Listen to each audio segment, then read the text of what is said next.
Hey everyone, I'm Harper. Just your typical 18-year-old high school senior from suburban Chicago. Or maybe not so typical. Did you finish your calculus homework? Mom called from the kitchen. Almost, I shouted back, furiously scribbling equations. Don't forget you've got your volunteering shift at the hospital tomorrow, Dad chimed in. I sighed. I know, it's all under control. That's basically my life. Study, volunteer, repeat. But honestly, I love it. Now, let me tell you about my sister, Vanessa. She's 22, in her final year of pre-med, and the golden child of the family. Perfect grades, perfect hair, perfect everything. Or at least that's what everyone else seems to think. Hey Squirt, still playing doctor with your little volunteer gig. Vanessa smirked, breezing into my room. It's called gaining experience, Vanessa. You should try it sometime, I shot back. She rolled her eyes. Please, I'm already top of my class. I don't need to play nursemaid to pad my resume. That's Vanessa for you, always comparing, always competing. I try not to let it get to me. I've got my own path to follow.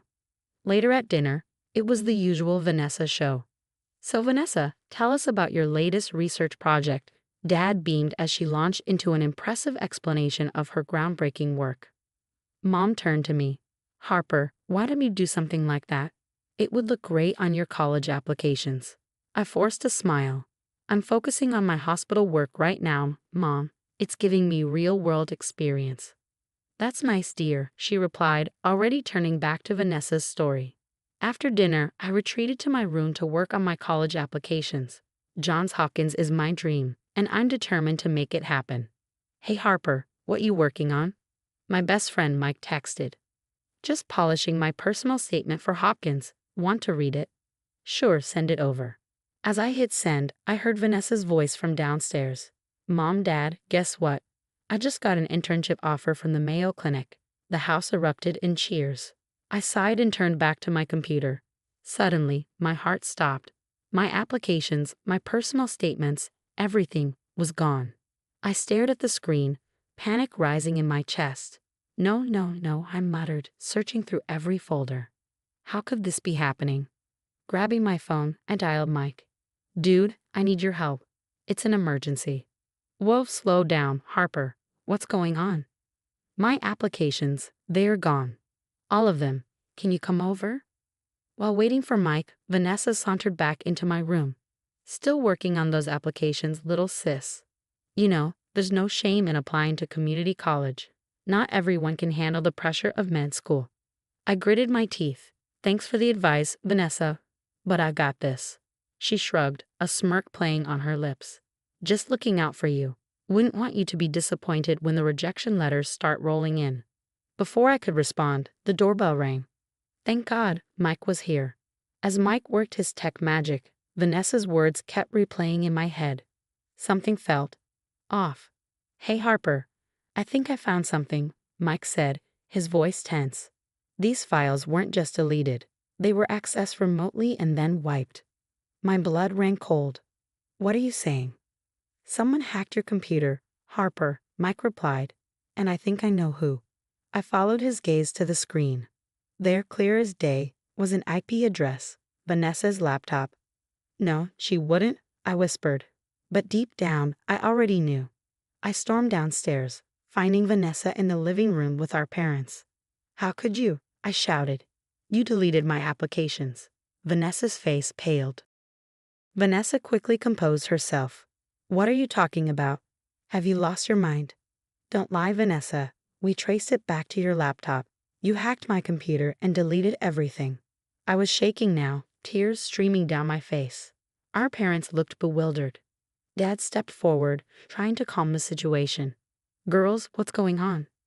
Vanessa's composed facade cracked. You don't deserve it, she yelled. You think you can just waltz into med school and be better than me? I've worked my entire life for this. I stood there stunned. So he tried to ruin my future. My voice trembled. Because you're trying to steal my spotlight. Vanessa screamed, her voice breaking. It's always, Harper's so kind. Harper's so smart. What about me? I'm the one who's supposed to be the doctor in this family. Mom gasped. Vanessa, how could you say such things? But Vanessa was on a roll now, years of pent-up jealousy pouring out. You have no idea what it's like, always feeling like I have to be perfect. Always knowing Harper's right behind me, ready to take my place. Take your place. I was incredulous. I've never tried to compete with you, Vanessa. I just wanted to follow my own dreams. Dad stepped in, trying to mediate. Girls, please, we can work this out. Maybe we should consider family therapy. No, I cut him off, my voice steely. There's no therapy for this. Vanessa tried to destroy my future. I'm done. Harper, please, Mom pleaded. We're family. We can fix this. I paused at the doorway, my back to my family. Watch me. The days after the confrontation were a blur. I felt like I was drowning, watching my dreams slip away with each passing deadline. But I refused to let Vanessa win. Okay, team, I said, looking around at my friends gathered in my room. We've got a lot of work to do and not much time. We divided the tasks. Sarah would help me rewrite my personal statements, Alex would contact my teachers for new recommendation letters, and Mike would handle the technical side, making sure everything was submitted correctly. As we worked, my phone buzzed. It was Mom. I hesitated before answering. Harper, please come home, she said softly. We need to talk about this as a family. I took a deep breath. I can't, Mom. I need to focus on rebuilding what Vanessa destroyed. There was a long pause. We didn't know. We never saw. We're so sorry, Harper. A lump formed in my throat, but I pushed it down. I know, Mom, but I need to do this on my own now. As I hung up, Sarah squeezed my shoulder. You've got this, Harper. We believe in you. Days turned into weeks. We worked tirelessly, fueled by determination and countless cups of coffee. One afternoon, as we worked, Mike looked up from his laptop. Hey, what about this EMT certification program? He suggested, pointing at the screen. It's a year-long course. Could be a great experience before med school. I leaned in, intrigued. That actually looks amazing. I could get hands-on experience, really see if this is what I want. As I began to broaden my horizons, news from home trickled in. Vanessa's university had launched an investigation into her academic conduct. Apparently, her unethical behavior wasn't limited to sabotaging my applications. She's been put on academic probation, Dad told me during one of our weekly calls. His voice was heavy with regret. We had no idea things had gotten so bad. We failed both of you. I sighed, feeling a strange mix of vindication and sadness. We all have a lot to learn, Dad. But right now, I need to focus on my future. Months passed. I submitted applications to a range of schools and enrolled in the EMT program. The work was challenging, often grueling, but it ignited a fire in me that I never knew existed. Then, on a crisp spring morning, it happened.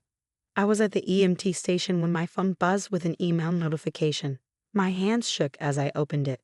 Dear Harper Johnson, we are pleased to offer you admission to Stanford University School of Medicine with a full scholarship.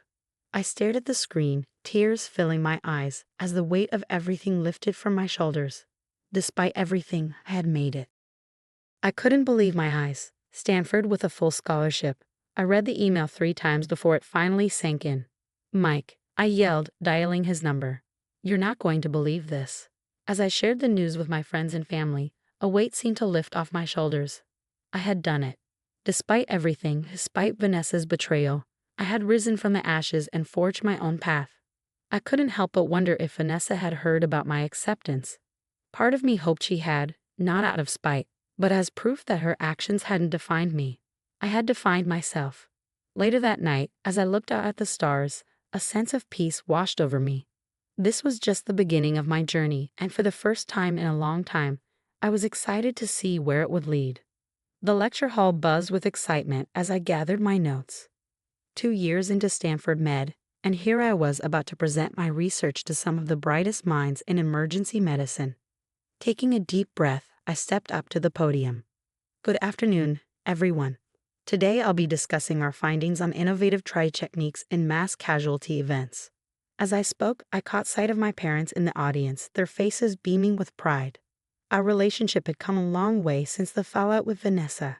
They had learned to celebrate my achievements without comparing me to her, to support me without suffocating.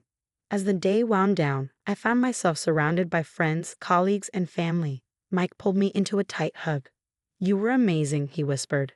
I looked around at the smiling faces, feeling that familiar sense of peace wash over me. This was where I belonged. This was the future I had fought for. A surge of excitement ran through me for what lay ahead. The road hadn't been easy, but it had led me exactly where I was meant to be. And that's the end of my story, everyone.